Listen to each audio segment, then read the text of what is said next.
Indoor cycling, as an organized activity, is a form of exercise with classes focusing on endurance, strength, intervals, high intensity and recovery, and involves using a special stationary exercise bicycle with a weighted flywheel in a classroom setting. It is commonly called spinning. Class content and goals. Classes generally use specialized stationary bicycles. Features include a mechanical device to modify the difficulty of pedaling, specially shaped handlebars, and multiple adjustment points to fit the bicycle to a range of riders.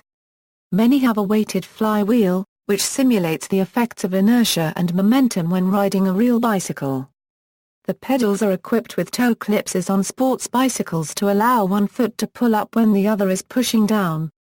They may alternatively have clipless receptacles for use with cleated cycling shoes. Padded shorts aid comfort and avoid the chafing caused by the sewn seams in underwear. If the exercise is not done correctly or the rider's position is bad, injuries can occur. Problems with the lower back and knees are most common. To avoid injury and aid comfort, it is important to make sure the biomechanical position of the rider is correct. Group cycling bikes have a wide range of adjustment, and it is essential to obtain the correct setup prior to riding. The seat position must be right for the participant's height. The height of the seat should be in level with the hip when the participant is standing next to the cycle. Horizontally, the seat should be set in order for the front of the knee to be directly in vertical line with the ball of the foot when the pedal is pointing forward.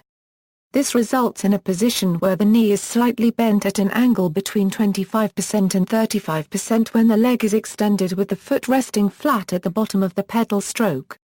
Handlebar height can be adjusted for comfort. Less experienced riders may want to set them higher to ease lower back discomfort. A reasonable reference point is to set it in level with the seat. A typical class involves a single instructor at the front of the class who leads the participants through routines that are designed to simulate terrain and situations similar to riding a bike outdoors. Some of the movements and positions include hill climbs, sprints and interval training. A well-trained instructor uses music, motivation, visualization and enthusiastic coaching to lead students through a ride that best suits their fitness level and goals. Most instructors will lead what is called an interval ride, where students will sprint, run, climb, and jump all in the same ride, but there will not be a definable pattern to the exercises. In the early 2000s, terrain-based classes that simulate outdoor conditions were introduced. Terrain-based classes are designed to improve a rider's outdoor skill set and increase endurance while providing an intense cardio-based workout. Participants set goals based on their heart rate, which can be measured by hand or using a heart rate monitor, and ride simulated variations in terrain by altering resistance and cadence. Some participants choose to maintain a moderate, aerobic intensity level, with a heart rate of between 50 and 85% of max, while others drive their heart rates higher in intervals of anaerobic activity to levels of between 85 and 92%. One of the major advantages of indoor cycling is that each participant can exactly control his/her level of intensity to suitability or fitness level but still remain as a group together. The classes can therefore be heterogeneous. As an alternative, participants can judge their level of exertion relative to a perceived exertion scale. The instructor should advise a recommended exertion scale from 1 to 10. Each rider is permitted to dictate how hard he/she chooses to work, with the instructor providing active and dynamic encouragement together with technical and practical advice throughout the class. Besides burning between 400 to 500 kilocalories in 40 minutes, indoor cycling also strengthens the muscles of the lower body. It tones the quadriceps and hamstrings, along with working the back and hips. It can be difficult to stay at the moderate level in a class that is geared towards more intensity. The difficulty of the workout is modulated in two ways, by varying the resistance on a flywheel attached to the pedals. The resistance is controlled by a knob, wheel or lever that the rider operates, causing the flywheel brake to tighten. On most bikes, the brake can be adjusted from completely loose, providing no resistance to pedaling beyond the inertia of the flywheel, to so tight that the rider cannot move the pedals. Usually riders who can't pedal at the resistance called out by the instructor are encouraged to ride at a level at which they feel comfortable yet challenged. By changing the cadence, pedaling at a higher rate expends more energy than pedaling at a lower rate with the same resistance. Correct cadence is between the range of 80 to 110 rpms for seated flat, standing flat and jumping, and 60 to 80 rpms for seated climb, standing climb, running with resistance, and jumps on a hill. Sprints are taken under hill resistance building speed up to no more than 110 rpms. Seated sprints are most suitable as the rider maintains full control of posture at all times and will avoid falling due to exhaustion.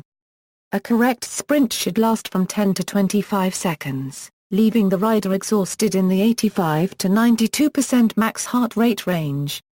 There are 5 core movements in the spinning program. Seated flat, with hands at the center part of the handlebars. This is hand position 1. This position should be used only when seated, for flat road simulations and during the warm-up and cool-down. Cadence between 80 and 110 rpms. Standing flat, with hands wide on the back 12 to 14 part of the handlebars that crosses the rider's body. This is hand position 2.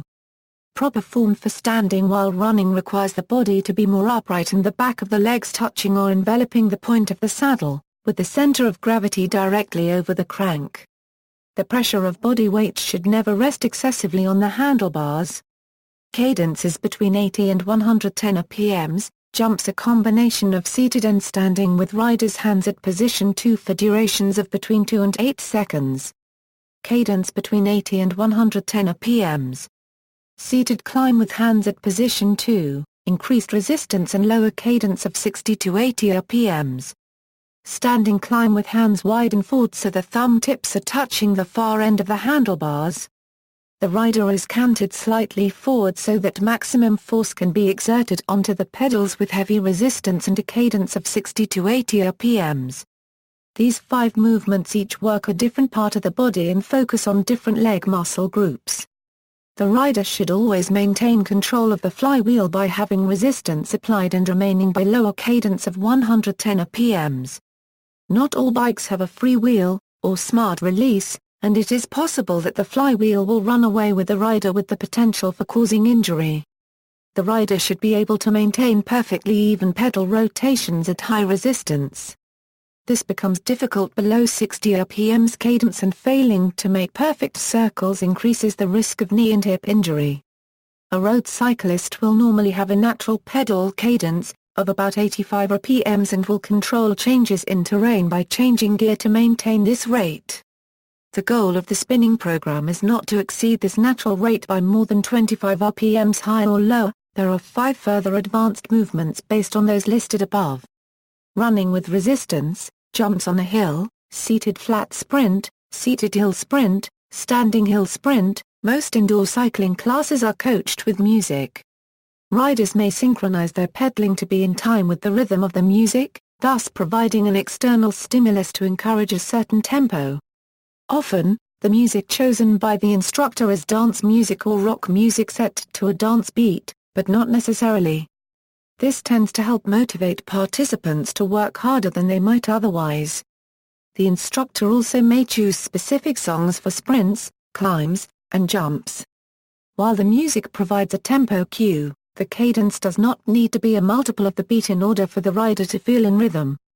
The music therefore helps a rider maintain any constant cadence, not just a cadence that matches the beat. It may depend on the level of exertion whether or not someone changes position or the instructor can tell the class to change. A variation known as aquacycling, or hydrospinning also exists. In this, the stationary bicycles are underwater in a pool. Gallery. See also, List of cycling topics. References.